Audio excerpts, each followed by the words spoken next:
स्वागत है आप सभी बच्चों का आपके अपने YouTube channel biology with Rajiv में। दोस्तों, आज हम सब पढ़ेंगे 12 बायोलॉजी के चैप्टर 2, जिसमें आप लोगों को बताया जाएगा जायांग, स्त्री केसर अथवा गुरु बीजाणु धानी के बारे में। चलिए, आप लोगों का ज़्यादा समय ना लेते हुए शुरू करते हैं उसका टॉपिक। जायांग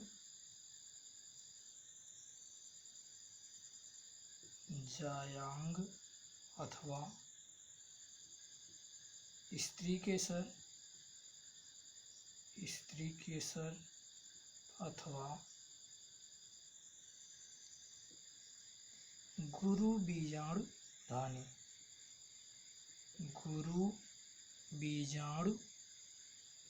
धानी। तो सबसे पहले जानेंगे जायांग अथवा स्त्री केसर ये क्या होता है। पॉइंट वाइज देखेंगे। यह पुष्प का वास्तविक मादा भाग है।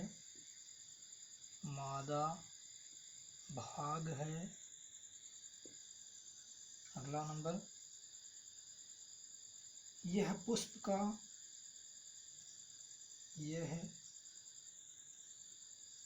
का चौथा तथा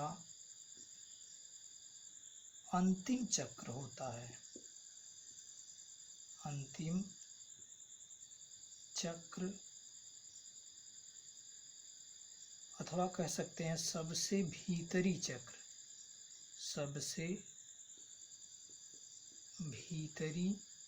चक्र होता है। अगला नंबर, इसका निर्माण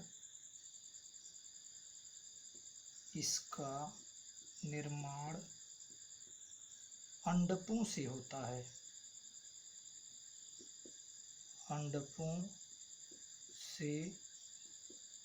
होता है। अगला,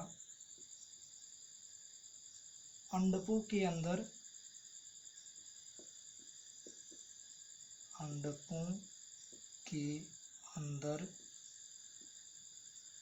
बीजांड होते हैं।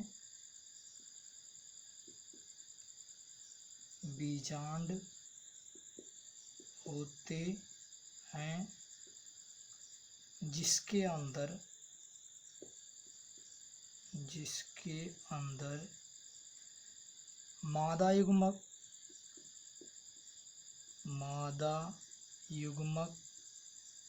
अथवा अंडाणु पाए जाते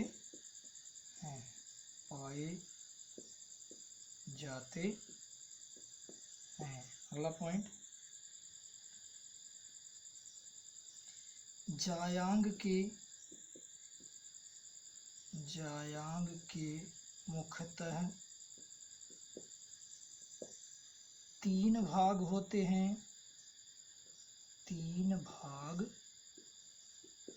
होते हैं। जैसे नंबर 1 अंडाशय, नंबर 2 है वर्तिका और नंबर 3 है वर्तिकाग्र। तो इस प्रकार एक जायांग अथवा स्त्री केसर के निम्नलिखित विशेषताएं होती हैं। थोड़ा इसको फिगर के माध्यम से देखेंगे। चलिए फिगर बना लेते हैं।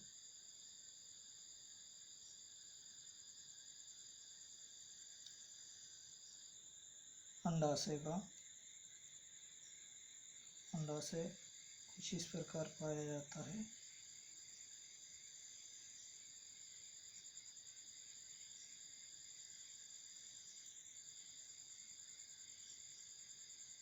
ये अंडाशय का फिगर है।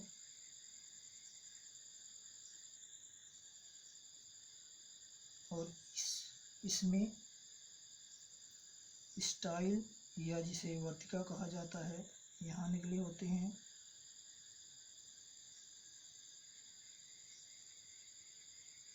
और सबसे ऊपरी भाग जो होता है वो वर्तिकाग्र होता है।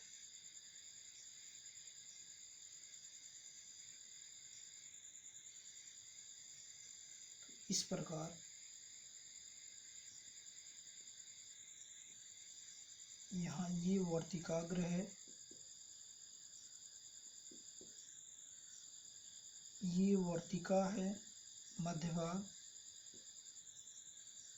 और ये अंडाशय है, अंडाशय। तो यदि पॉलिनेशन की क्रिया देखा जाए तो वर्तिकाग्र पर होती है। उसके बाद अगर फर्टिलाइजेशन की क्रिया देखा जाए तो वो वर्तिका पे होती है। उसके बाद यदि बीज का निर्माण देखा जाए तो वो अंडाशय से होता है। यदि अंडाशय को मध्य से काट दिया जाए यहाँ से तो कुछ इस प्रकार की संरचना शो होती है। जैसे कुछ इस प्रकार की संरचना दिखेगी।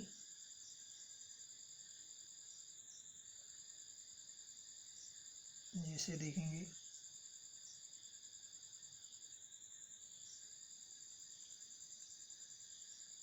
यदि अंडाशय को मध्य से काटेंगे तो कुछ इस प्रकार का स्ट्रक्चर शो होगा।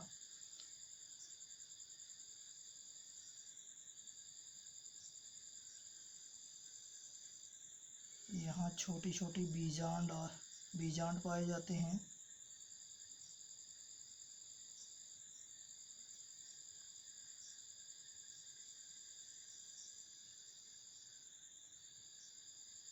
कुछ इस प्रकार की संरचना शो होगी।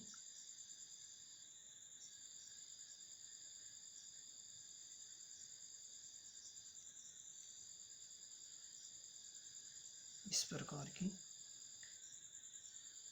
तो यहाँ ये जो होते हैं ये बीजांड होते हैं।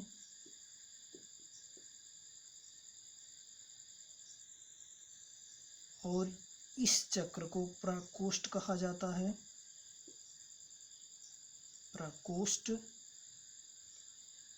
और इसके बाहरी बीजांड का जो बाहरी आवरण होता है उसे बीजांडासन कहा जाता है। बीजांडासन। तो इस प्रकार एक जायांग के निम्नलिखित भाग होते हैं। चलिए आगे बढ़ते हैं। आगे हम लोग देखेंगे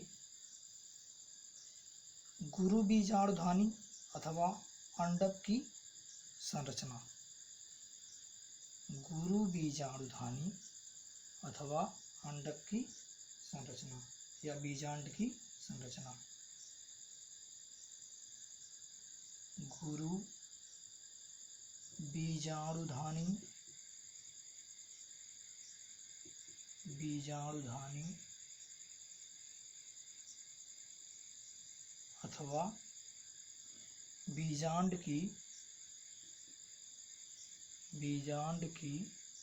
संरचना।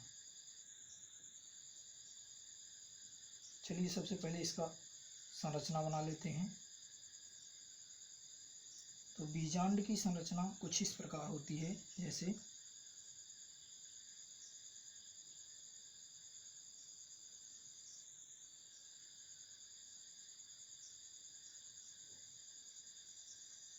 बीजांड कुछ इस प्रकार दिखता है।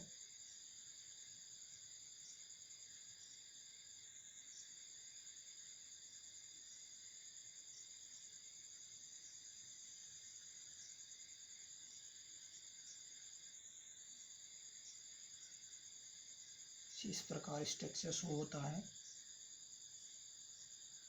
और बीच में भ्रूण कोश पाया जाता है, जिसके अंदर सहायक कोशिका, प्रतिरूपी कोशिका व ध्रुवीय केंद्रक होता है। तो इसका नामलेशन कर लेते हैं।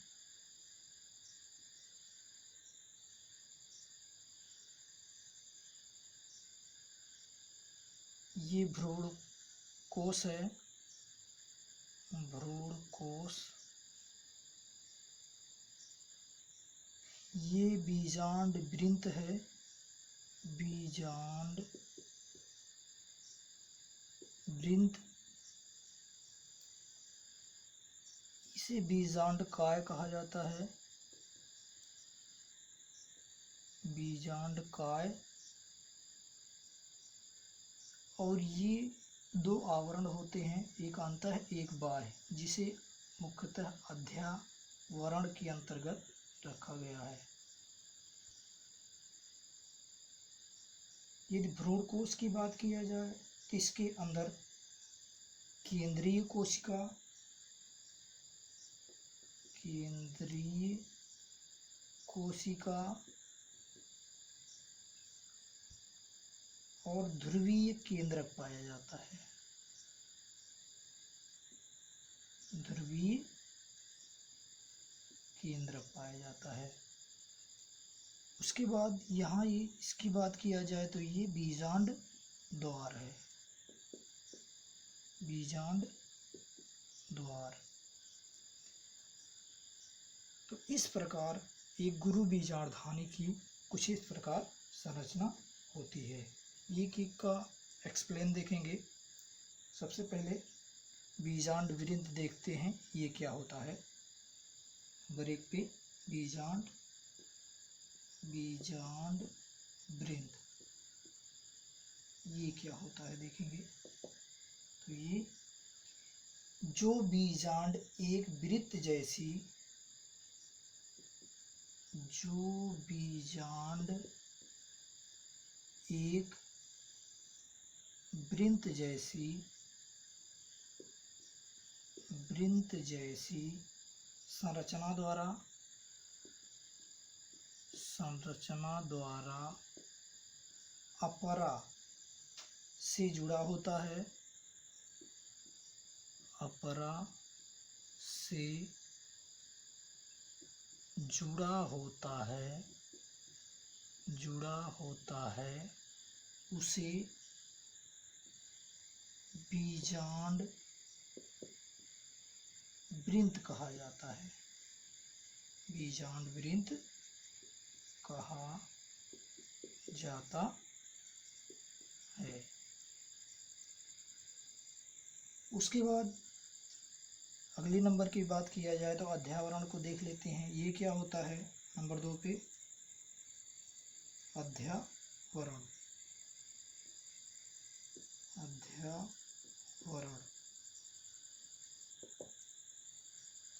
बीजांड के बाह्य आवरण को, बीजांड के बाह्य अथवा आंतरिक आवरण के सम्मिलित रूप को अध्यावरण कहा जाता है, अध्यावरण कहा जाता है। उसके बाद अगला देखेंगे नंबर 3 पे, बीजांड द्वार, बीजांड द्वार ये क्या होता है, इसको देखेंगे। बीजांड के ऊपरी सिरे पर, बीजांड के ऊपरी सिरे पर एक छिद्र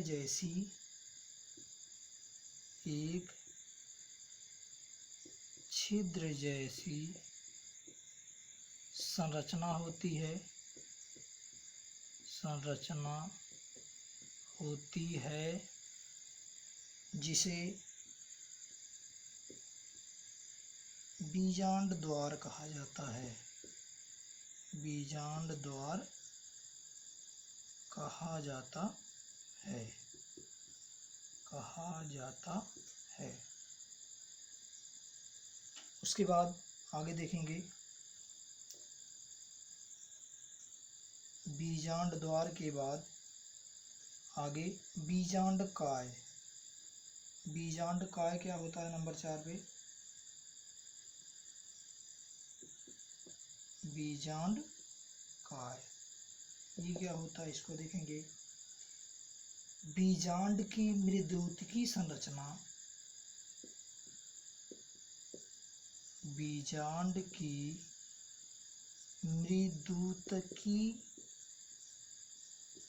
संरचना बीजांड काय कहलाती है।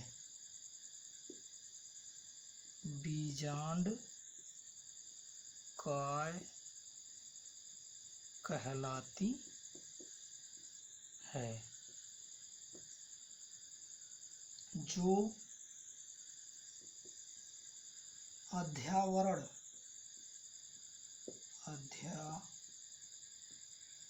से घिरी होती है, घिरी होती है। यदि इसके कार्य की बात किया जाए, सबसे इम्पोर्टेंट है, इसका कार्य क्या होता है? बीजांड को पोषण प्रदान करना, बीजांड को पोषण प्रदान करना इसका प्रमुख कार्य है। उसके बाद आगे बढ़ेंगे नंबर 5 पे। तो नंबर 5 पे आता है भ्रूण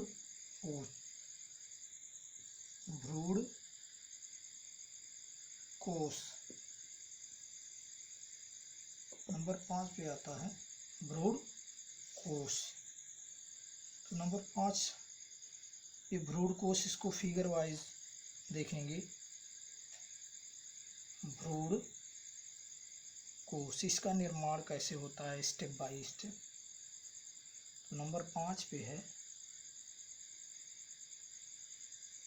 भ्रूण कोश, इसको देखेंगे। तो इसका निर्माण स्टेप बाय स्टेप होता है। सबसे पहले स्टेप में यह कुछ इस प्रकार दिखता है, जैसे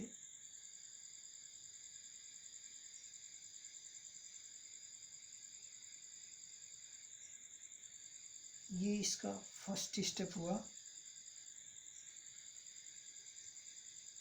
यहाँ न्यूक्लियस पाए जाते हैं, यहाँ और यहाँ। उसके बाद सेकेंड स्टेप में यह कुछ इस प्रकार का दिखता है।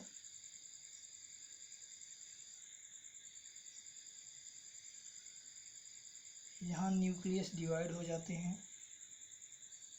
पेयर में हो जाते हैं। ये इसका सेकेंड स्टेप हुआ। थर्ड स्टेप की बात करें तो थर्ड स्टेप में न्यूक्लियस और डिवाइड हो जाते हैं, जैसे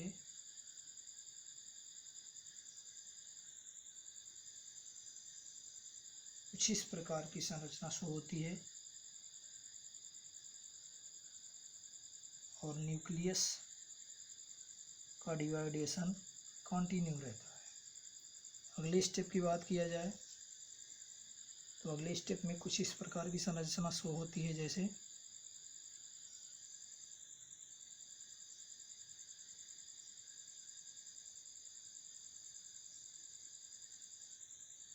कुछ इस प्रकार की दिखती है संरचना। ये न्यूक्लियस है यहाँ,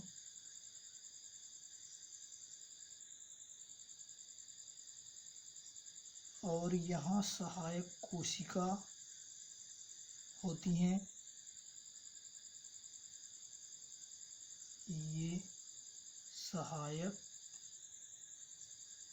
कोशिकाएं।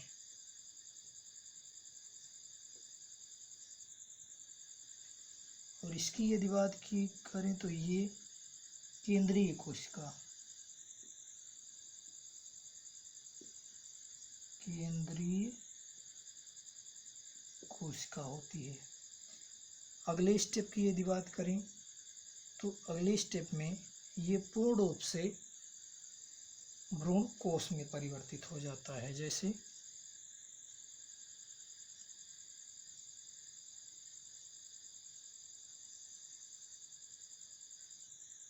इस प्रकार का स्ट्रक्चर शो होता है।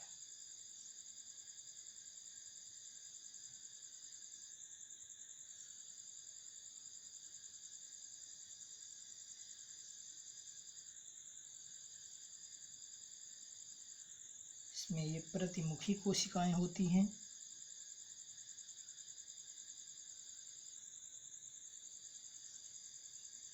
इसके अंदर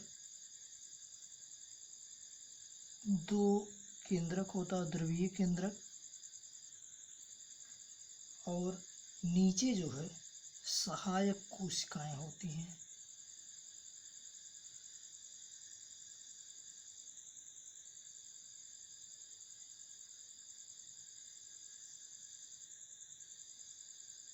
तो इस प्रकार एक परिपक्व भ्रूण कोश बनता है। यह एक परिपक्व भ्रूण कोश।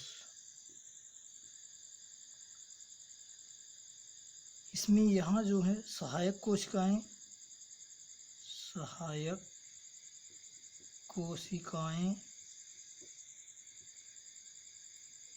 और यहाँ एक केंद्रीय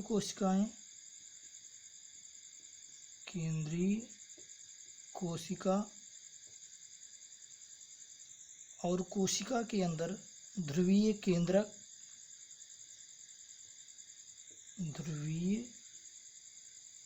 केंद्रक और यहाँ ऊपर प्रतिमुखी कोशिकाएं होती हैं। प्रतिमुखी कोशिकाएं ये एक परिपक्व भ्रूण कोश की प्रमुख कोशिकाएं हैं। अब एक परिपक्व भ्रूण कोश की क्या विशेषताएं होती हैं वो देखेंगे स्टेप बाय स्टेप। तो भ्रूण कोश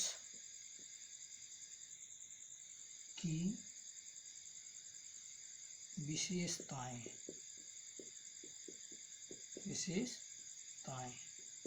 इसको नंबर वाइज देखेंगे। नंबर 1 पे यह अंडाकार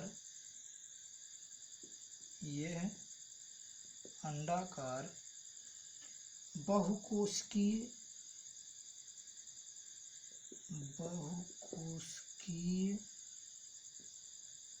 संरचना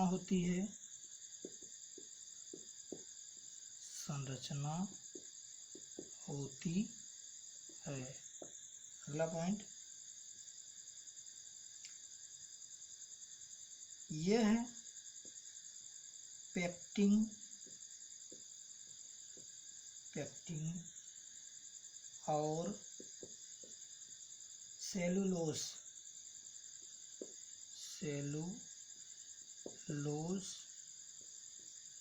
की झिल्ली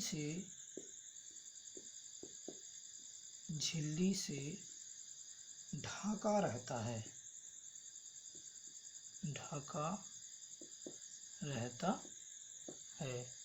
अगला पॉइंट देखेंगे नंबर 3, इसमें 7 कोशिकाएं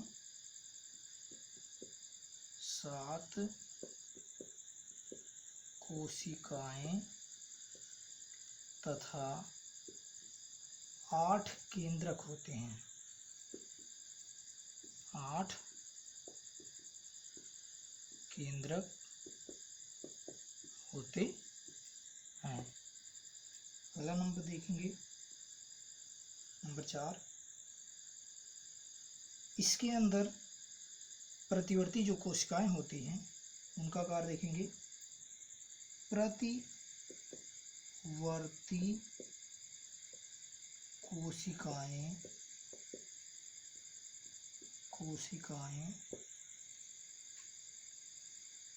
भ्रूण कोश को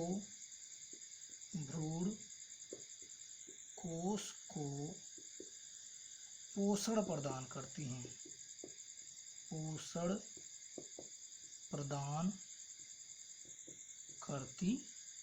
हैं। अगला नंबर देखेंगे, नंबर 5। भ्रूण कोश की सबसे बड़ी कोशिका